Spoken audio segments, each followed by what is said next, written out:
고린도전서 7장은 결혼에 관한 권면들로 가득 차 있습니다.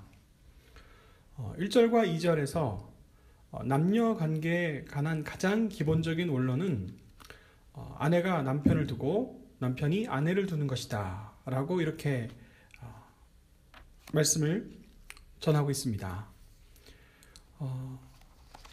1절 보면 너희가 쓴 말에 대해서 너희가 나에게 문의한 바에 대해서 이야기한다 라고 이렇게 말씀하고 있는 것을 보면 이 고린도 교회에 이 성과 관련된 문제가 매우 중차대한 문제였다.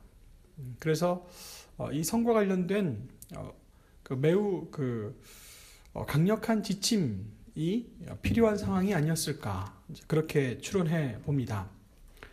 고린도전서 7장을 읽기 전에 우리가 염두에 두어야 할 것은 하나님께서 지으신 창조 세계의 가장 기본적인 원론은 남자와 여자를 하나님께서 짝지어 한 가정을 이루게 하신다 하는 것입니다. 그런데 고린도전서 7장에는 이러한 원론적인 결혼에 대한 원리가 소개됨과 동시에 이 바울이 처한 특수한 상황도 같이 반영이 되어 있습니다. 그리고 결혼 생활에 대한 이모저모가 여러 가지 상황들을 구별하여 바울이 자신이 고린도 교인들에게 권면하는 내용들이 담겨져 있습니다. 먼저 3절과 5절에 보면 결혼하는 자들에게는 첫째, 상대에 대한 의무를 다하라. 둘째, 자신의 몸을 자신이 주장하지 못하고 명분 없이 또 거부해서도 안 된다 라고 결혼 생활의 부부 생활의 가장 기본적인 원론을 소개하고 있죠. 그리고 6절과 7절 말씀에는 자신과 같이 살기를 원하지만 사람마다 다 은사가 다르니 결혼하는 커플도 있고 또 독신을 유지하는 것에 관한 특별한 상황도 있다는 것을 말씀하고 있습니다. 그리고 8절과 9절에서는 아직 결혼하지 않은 미혼자와 그리고 배우자를 잃은 과부에게 그냥 지낼 수만 있다면 그냥 지내는 것이 좋겠다. 그러나 성적인 문제에 관해서 절제할 수 없다면 결혼하라. 이렇게 권면하고 있습니다. 또 이미 결혼한 사람들에게 대해서는 이렇게 권면합니다. 이혼하지 말라. 그러나 예외도 말합니다. 불신 배우자가 살기를 원하지 않으면 그때는 헤어질 수밖에 없다. 그렇게 권면하기도 하죠. 자, 그리고 이방인과 유대인들 구별할 것 없이 하나님께서 주신 그 본분대로 살면 된다는 입장을 말해주고 있습니다. 할례자는 굳이 무할례자처럼 살 필요가 없고 무할례자는 굳이 할례자가 될 필요가 없다. 그리고 종의 신분으로도 상관이 없지만 가급적이면 자유인이 되어 사는 것이 좋겠다. 이렇게 말씀하고 있습니다. 그리고 그 이후에 독신으로 사는 것에 관한 강조가 있는데 이것은 바울이 처한 상황과 밀접하게 연결되어 있습니다. 바울은 종말론적인 삶을 살고 있었습니다. 자기가 받은 그 사명을 자기 인생의 끝나기 때까지 완수하는 삶의 목적이 있었기 때문에 독신으로 사는 필요와 또 독신에 사는 것에 대한 유익을 누구보다도 더 잘 알고 있었습니다. 자, 그리고 다른 사람들에게도 권면할 때 자기처럼 독신으로 있는 것이 가장 좋겠으나 그러나 이 성적인 문제에 관한 유혹이 있을 텐데 그것을 피할 수 없는 사람들은 혼인하는 것이 좋겠다. 그렇게 권합니다. 그리고 이 독신의 유익에 관해서도 말씀하고 있는데 독신의 유익은 무엇보다도 가장 큰 것이 바로 주를 섬기는 일에 있어서 자기의 전심과 전력을 다할 수 있다 하는 이야기를 하고 있습니다. 이렇게 결혼에 관한 혼인에 관한 여러 다양한 이야기들을 이 고린도전서 7장을 통하여 우리가 들을 수 있었습니다. 여기서 우리가 느끼는 우리 이 시대의 새로움은 무엇일까요?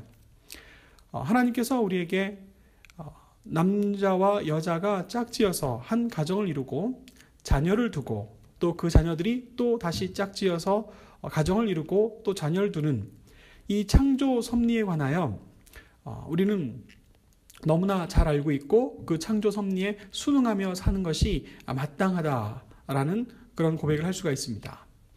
그러나 결혼에 관하여서는 매우 특수한 경우도 있다는 것을 우리는 받아들일 수밖에 없지요. 특별히 하나님 나라를 위하여 하나님께서 부여하신 사명을 맡은 자들에게는 어떤 경우에는 독신의 은사가 필요하다 하는 것을 바울의 삶을 통하여 우리에게 보여주고 있습니다. 그러나 이것이 우리 현실에서 지나치는 경우를 볼 수 있죠. 가톨릭 교회가 그런 경우입니다. 가톨릭 교회는 남자 사제도 독신을 유지해야 하고 여자 수녀들도 독신을 유지해야 합니다. 그런데 이 가톨릭 교회의 비극은 그렇게 독신을 유지하며 자신의 일생을 하나님 앞에 헌신하는 이들이 이 성적인 욕망에 걸려 넘어지는 경우들이 너무 많다는 거죠. 그래서 우리가 잘 아시는 것처럼 2000년 그 가톨릭 역사 가운데 이 성적에 관한 추문들은 그냥 덮어두기만 했는데 덮어두기에게는 너무나 그 악취의 냄새가 풍겨나고 있다는 점들입니다. 아마 가톨릭 교회는 이 부분들을 그냥 덮어둘 수만은 없고 이 부분에 관하여 다시 이 하나님의 이 창조 섭리에 따라 사역자들이 어떤 삶을 살아야 하는지 그것에 관한 고민을 더 깊이 할 수밖에 없는 것 같습니다.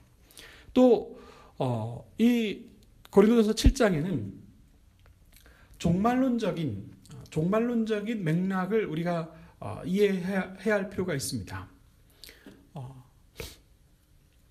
긴급한 종말론적인 신앙 안에서는 사도 바울처럼 독신으로 그리고 전심으로 복음을 전하는 일에 매진하는 이것에 관한 이해가 우리에게 필요하다는 겁니다.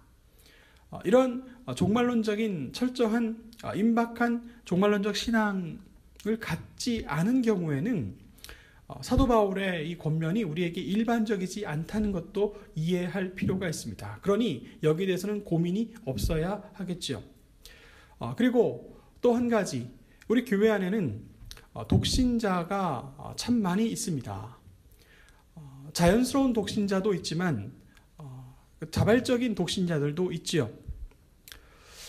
우리 교회 안에서는 이 독신자들에 대한 어떤 그 방편이 없는 것 같습니다.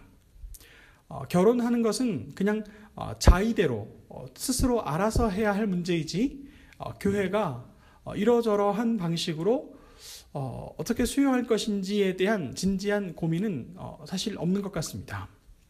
그런데 생각해 보면 하나님의 창조 섭리를 따라서 한 가정을 이루는 것이 마땅히 자연스러운 일이지만 그러나 누군가에게는 독신으로의 삶이 자신의 삶에 더 그 하나님 뜻에 합당할 경우도 있다는 것이죠. 그런데 기독교 안에서는 이 독신 생활에 관한 뚜렷한 방침이 없습니다. 늦게까지 결혼하지 않으면 불편합니다, 시선이. 그리고 또 늦게까지 결혼하지 않는 경우에 자신의 입장을 분명히 밝힐 기회도 없습니다. 그렇다면 우리 교회 안에서도 누군가에게는 독신의 은사와 그리고 독신의 환경이 그 삶에 얼마나 중요한 일인지 이것을 다시 환기하고 결단하고 그리고 교회 안에서 공포하고 그리고 수용할 필요도 있다는 겁니다. 제가 항상 오랫동안 고민하던 것은 교회 안에도 이 독신자 커뮤니티, 독신자 공동체, 생활 공동체가 필요하지 않을까.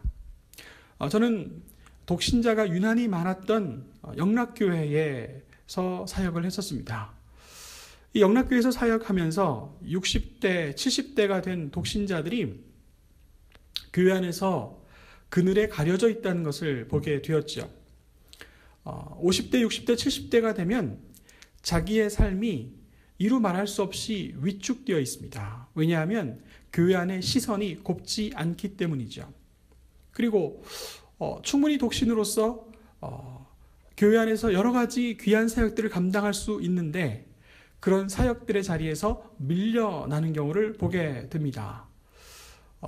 아시다시피 교회에서는 집사님과 권사님들이 주축이 되어서 교회 사역들을 돕고 있는데 대체로 다 권사님, 집사님들이 한 가정의 주부이고 또 한 가정을 섬기는 아내들이어서 독신자를 수용하는 일이 매우 불편하고 힘들어서 독신자들이 많음에도 불구하고 교회 일에 배제되거나 가려져 있는 경우들을 너무 많이 보게 되었습니다.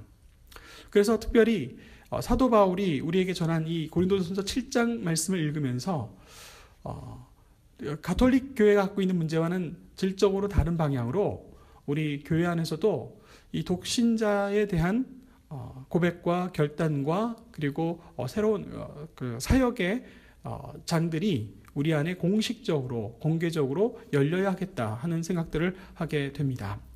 오늘 이 결혼에 관한 고린도전서 7장의 일반적인 원론과 또 특별한 경우의 특수성들을 모두 다 읽으면서 오늘 우리 기독교 안에서도 여러 다양한 결혼의 형태와 또 상황과 맥락들을 더 깊이 들여다볼 수 있는 그런 기회가 될 수 있기를 바랍니다. 사실 결혼에 관하여 말하자면 요즘 우리 머리가 더 복잡해졌죠. 우리 시대에서는 동성 결혼 문제가